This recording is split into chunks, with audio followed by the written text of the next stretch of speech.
questo è il DJI SPARK e oggi ti mostrerò rapidamente come puoi ripristinare le preferenze e le impostazioni della tua fotocamera ai valori originali o di fabbrica su sto drone. Quindi, per prima cosa, dovrai entrare nella visualizzazione della fotocamera dell'app DJI Go 4. Qui, l'icona che troverai sotto il pulsante di scatto, non importa se sei in modalità foto o video. Quindi tocca qui. Se sei in modalità video, seleziona la sezione della videocamera. Oppure se sei in modalità foto, seleziona l'icona o la sezione dell'ingranaggio. E da qui basta toccare. Opzione ripristina impostazioni fotocamera.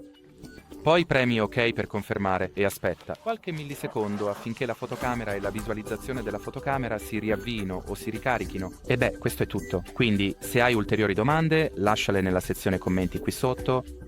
Ma per ora grazie per aver guardato e arrivederci.